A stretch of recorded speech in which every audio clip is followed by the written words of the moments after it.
Well, I mean, the reef credit is a uniquely Australian nature-based asset addressing needs of the Great Barrier Reef, of course. Hopefully most of you know what that is. The largest reef on the planet, and it is getting bleached and also impacted by nitrogen, which runs off of farms because of fertiliser in Queensland is used for farming and land management. So the reef credit is an incentive, a financial incentive for farmers and land managers to change their practices, reduce the amount of nitrogen, reduce the amount of runoff from their properties that eventually find their way into the ocean and impact the reef. So that financial incentive is supported by the Queensland government, and they run the registry. So what we've done is taken the credits that are being produced by the folks that are doing much better work around their land management.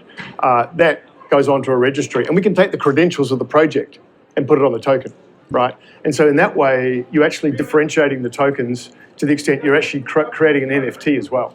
So we use a different standard to create that NFT because the credentials of the project give the buyer the look-through right to where the land management practices are occurring. Same with carbon. We can do the same with carbon credits as well. So then you take that and you put it on a blockchain and say, we have a token for sale. And then we have, on the buy side, we've got one of our customers, Grollo Carbon Ventures, wanted to experiment with improved operating models for acquiring nature-based assets.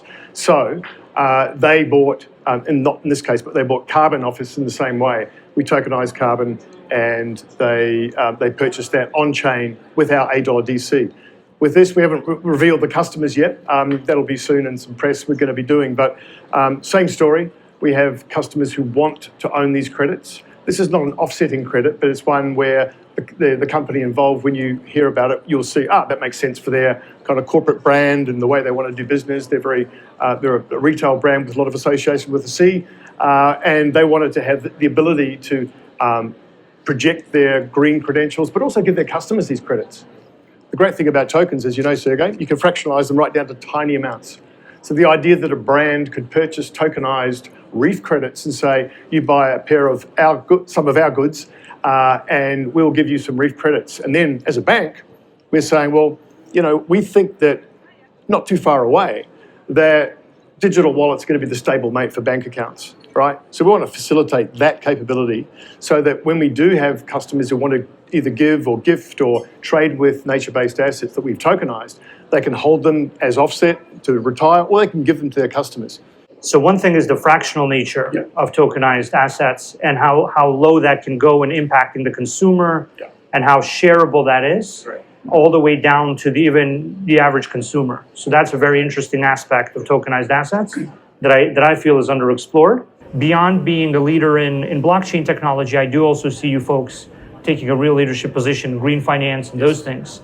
So why do you think that blockchains and tokenization have a role to play in that industry generally? Yeah, well, again, it's very complementary with our sustainable finance strategy, firstly and foremost, but secondly, it allows a substantial uplift to the operating model of green finance, particularly credits, carbon credits and offsets today, which are basically still, at least in Australia, are still traded on the phone over the counter. So it really is, it's decades old technology, it's slow, it's T+3 at best, and it's really clunky. So the ability to leapfrog straight to the most contemporary type of financial market infrastructure for an asset class we care deeply about, that we have invested in, is really exciting for us. What about you? What do you think is going to happen in the future you've talked a big story today. I think it's something we've definitely bought into. But what do you think 5 to 10 years from now, what a digital asset market's going to be looking like for this audience? I mean, it's pretty simple for me. Every bank's going to have its own chain. Every bank's going to have its own stable coin. And every bank is going to have hundreds of real-world assets that they take from the real world and they package into tokenized blockchain things. There was this word, securitization. Yes. Securitization is not a popular word anymore. But the logic of securitization makes a lot of sense, right? People want exposure to other assets, to cash flows, to other categories of economic activity that they can't get access to, period.